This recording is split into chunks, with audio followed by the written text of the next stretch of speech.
Fala, amores do sexto ano, tudo bem? Eu espero que sim, eu estava morrendo de saudade dos nossos videozinhos. Preparei esse daqui para a gente fazer o nosso momento correção. E aí, primeira coisa que eu gostaria muito de saber, conseguiu fazer todas as atividades, né, de interpretação textual? Foi tranquilo? Eu espero que sim. Coloquei cada questãozinha com muito amor, muito carinho para vocês, tá bom? E eu espero que você tenha conseguido fazer, que tenha conseguido resolver todos os exercícios, certo? Não somente a interpretação textual, mas de todas as outras disciplinas. Saibam que nós fizemos com muito carinho todas as atividades para vocês, tá certo?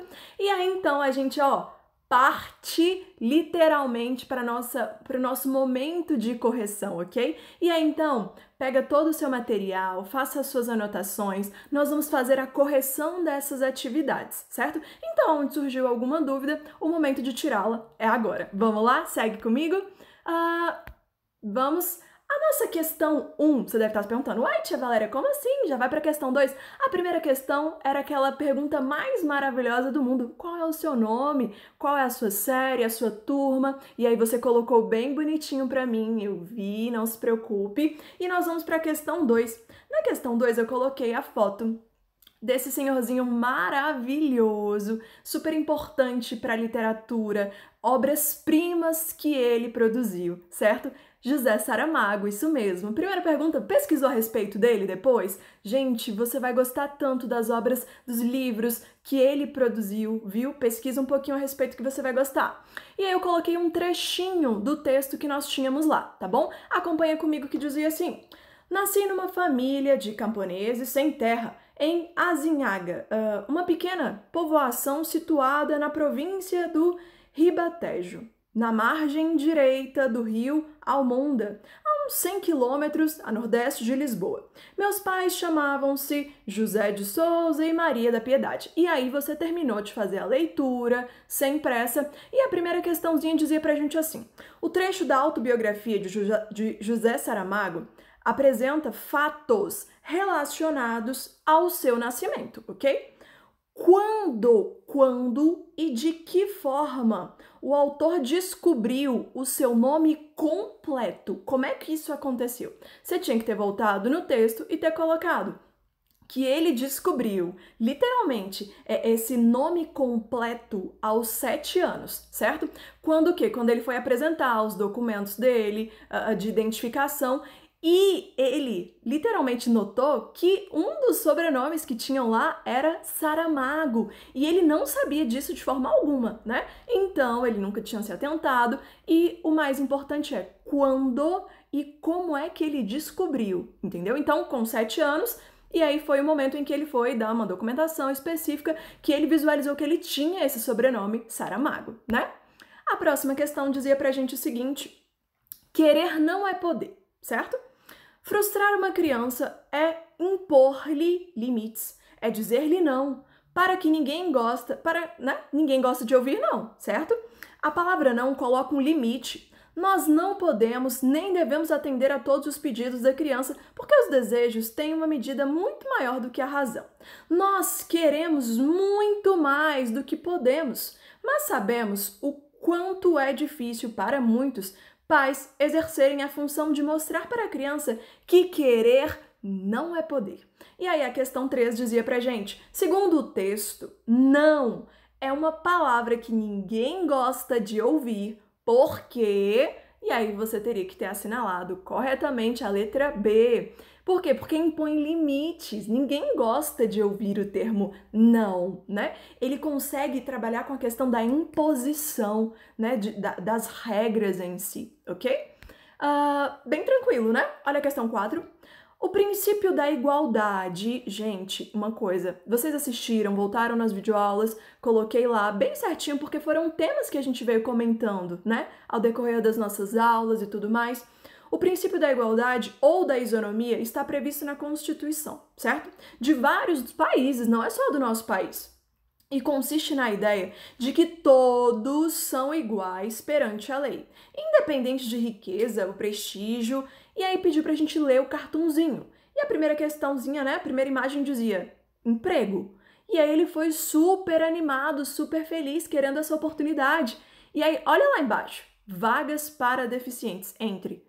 Gente, uma escadaria para ele ir subindo. Aí, a perguntinha que eu fiz foi: qual é a crítica que nós temos nesse cartoon?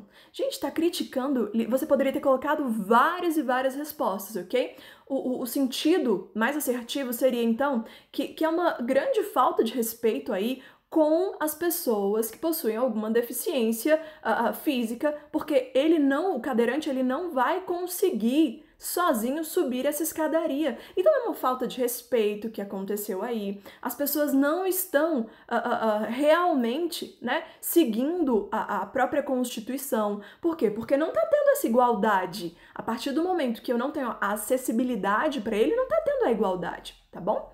Seria mais ou menos nesse sentido. Olha a questão 5. Pontinho de vista. Eu sou pequeno, me dizem, e eu fico muito zangado. Tenho o olhar do mundo, com o queixo levantado. Mas, se a formiga falasse e me visse lá do chão, ia dizer com certeza: minha nossa, que grandão! No poema, o eu lírico, ou seja, o sentimento de quem está ali escrevendo, produzindo, fala sobre letra B, sobre o seu tamanho, né? E não o tamanho dos outros, mas sobre o seu próprio tamanho, e ele faz essa análise em cima disso, tá bom? Olha a questão 6. A população mundial atualmente é de aproximadamente 7 bilhões de pessoas. E a perspectiva é de que chegaremos a mais de 9 bilhões até o ano de 2045. Leia e analise o cartoon. E o cartoon dizia pra gente assim: somos 7 bilhões, mas eu sou apenas um. Lembrem-se. No cartoon, os termos somos e sou, então você tinha que analisar os dois, as duas palavras, referem-se ao mesmo tempo a quem? A população mundial e a Terra, né? Então, letra B. Indo para a questão 7, coloquei para você algo que a gente comentou muito nos nossos últimos vídeos, falando sobre a questão do lixo, né? Então, lixo no lixo. Dá para acreditar que uma única pessoa produz, em média, 2 quilos de lixo por dia? Acha pouco? Então, multiplique isso por 7 bilhões de pessoas. É muito lixo, não é mesmo? O problema é que grande parte desse lixo fica no meio ambiente, sem receber tratamento adequado, provocando a poluição que pode durar por anos e acarretar em vários problemas, como, por exemplo, enchentes nas cidades, por conta do acúmulo de lixo nos bueiros, morte de plantas, de animais aquáticos. Isso tudo por conta do lixo que tanto a gente comentou, né? E aí a perguntinha era: o texto que nós acabamos de ler fala sobre alguns dos problemas provocados pela ação do homem, né, perante ao meio ambiente. Quais seriam esses problemas? Então você poderia ter colocado a elevada quantidade de lixo produzida pelo ser humano, a dificuldade do destino desse lixo, né? Que seja de forma assertiva. Onde é que eu devo colocar tal tipo de lixo? Recicla, não recicla? Então as pessoas ainda têm essa dificuldade, né? Olha a próxima, questão 8.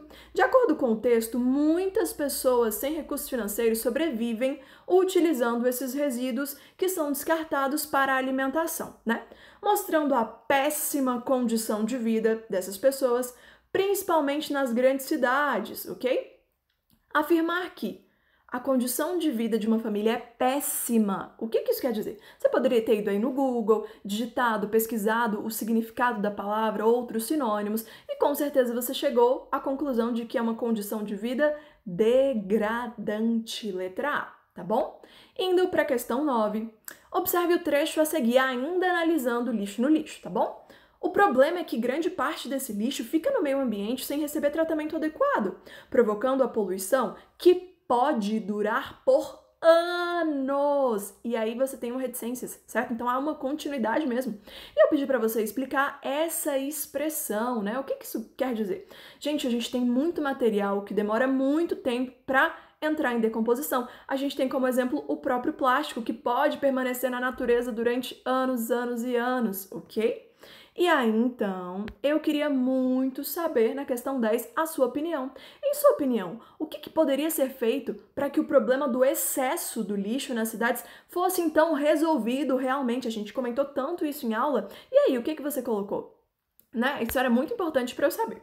E na 11, o país do futebol. Já perdeu várias copas, mas ainda restam outras que precisam ser preservadas, né? E aí tem a própria árvore, dia 21 de setembro, dia da árvore. Essa propaganda tem como objetivo alcançar. Aí você tinha que fazer a análise. E com certeza todo mundo marcou a letra A. Toda a população brasileira precisa ter a conscientização, precisa se conscientizar de que nós devemos preservar. Meus amores, é isso. Eu vou ficando por aqui. A nossa correção está aqui para você ir fazendo suas anotações, literalmente corrigindo as suas questões. Gostaria de parabenizar cada um que se esforçou para fazer, que pesquisou. Muito obrigada pela atenção de cada um de vocês. E eu deixo um recadinho. Vocês terão muitas surpresas para as próximas semanas e vocês vão adorar. Um beijo enorme para cada um de vocês. Tchau, tchau!